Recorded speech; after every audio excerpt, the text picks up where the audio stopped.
Alright, what's going on guys? And today, we're just gonna ramble for a bit, as I do from time to time, but I just wanted to talk about what makes a good Friday Night Magic promo. There seems to be a lot of sort of mixed opinions on this. Some people think they should be powerful cards, some people think they should be valuable cards, and I'm actually here to say that that's not entirely true. The thing that makes this so difficult for people to kind of wrap their minds around is that if a card is too powerful and too valuable, we do see that some gaming stores will keep them, or they just, just so happen to not show up, stuff like that. And some people do, I think, reasonably believe that if the tokens are too powerful or too highly sought after, that it would make FNM actually maybe too competitive and potentially drive away more casual players. But at the end of the day, nobody wants a garbage promo, right? Like, you want a promo to be good,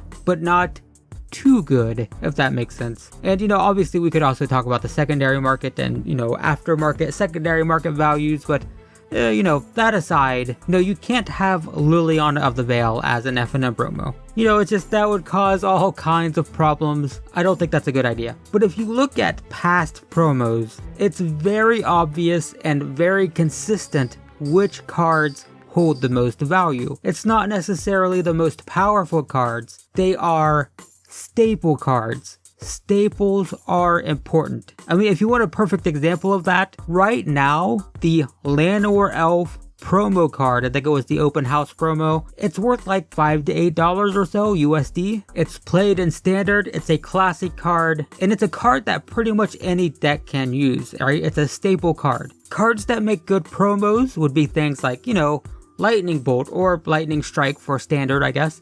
But Lightning Bolt, Path to Exile, technically Thoughtseize, but that's probably too valuable. Just stuff like that. Stuff that's universally played. And the reason that is because when you receive a card that can be played in pretty much any deck, then you're excited about it, right? Like, if you look at the promos now, I think one of the promos right now, or at least in the last rotation, was Militia Bugler and that other elf. It's like, I don't want or need either of those. Those are very specific cards that need to be played in very specific decks. Whereas a couple others are like Opt, Cast Down, and Murder. You can put those in any deck. In fact, I got a Cast Down promo and I put it straight into my standard deck. I was playing green black and I was like, alright, this looks cool, it's useful, I can play it, I can put it right in my deck, that's fine. Would I do that with the Bugler?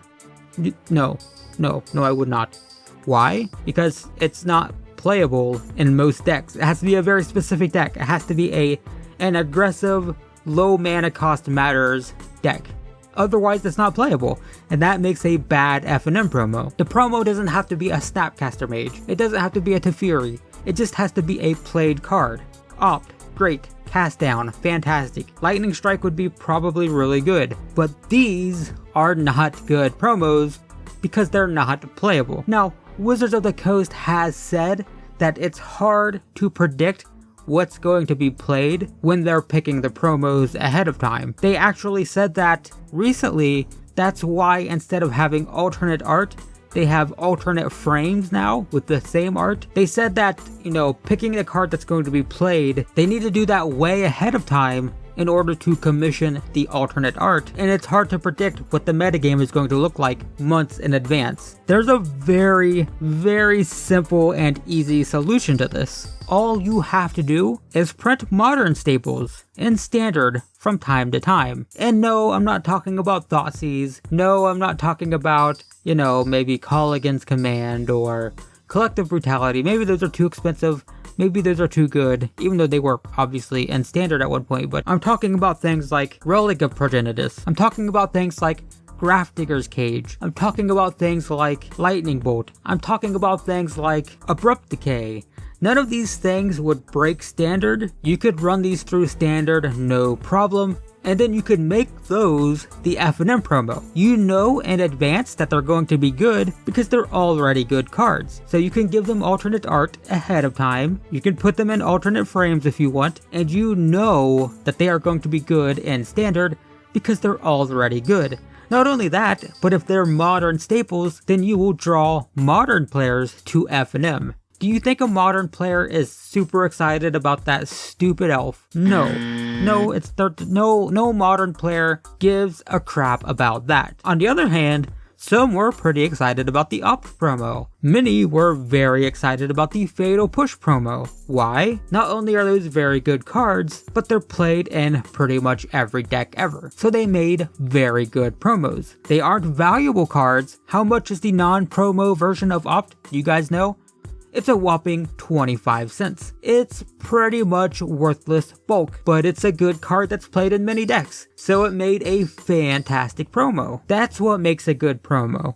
Not the value of the card, not the power of the card, but whether or not it's a staple. Staples are important, and that's what makes a good promo. And don't forget, by the way, when I'm recording this, for people who might say like, oh, these modern cards are too good for standard, keep in mind that instead of Abrupt Decay, currently we have Assassin's Trophy, which is, you know, better than Abrupt Decay. So instead of Assassin's Trophy, if Wizards of the Coast wanted to, they could have instead reprinted Abrupt Decay in Guilds of Ravnica and then made that the promo. Now obviously, you know, thinking about that now, you would be like, yeah, but then Assassin's Trophy wouldn't exist. And yeah, you're right. But what I'm saying is, it is possible they could have printed Abrupt Decay, and then we'd have a very sweet alternate art Abrupt Decay promo, which people would want and would attend FNM for. So it's perfectly possible. That's all you have to do. All you have to do is take modern playable staples that are in the, you know, like say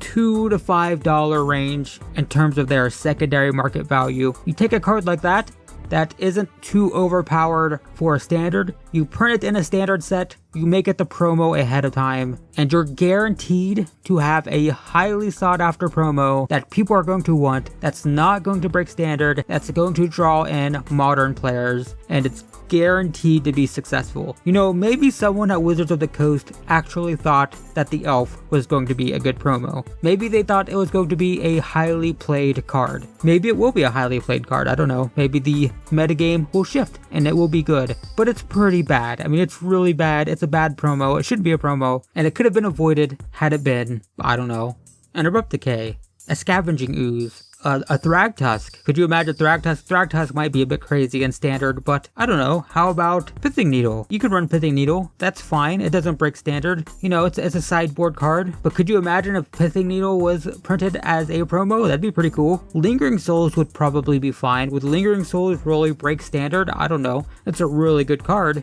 But you could reprint Lingering Souls in standard and then make a promo out of it. That'd be pretty sweet. I'd be down with that. But no, we get the Elf. And it doesn't make any sense. It seems like an obvious fix, and yet, here we are. And I will say that FNM promos have gotten a little bit better. I mean, Opt's really good, Cast Down was decent, the blue-black, I can't think of the name right now, the blue-black thing, you know what I'm talking about. It's on the screen, that thing. Pretty good, there are some pretty good choices, definitely. But for each good choice, there's also a bad one. And it seems like it could be avoided simply by printing modern cards in standard and then making them the promos. They're good for modern players, they're good for standard players, they're probably going to be good for local gaming stores because people are going to come in and play for them. So yeah, why not? Why not? Seems like a simple solution to me. Maybe I'm an idiot, but that seems like a good way to go about it. Anyway, that's it guys, that's all I have to say. Thanks for watching, and I will see you in the next one.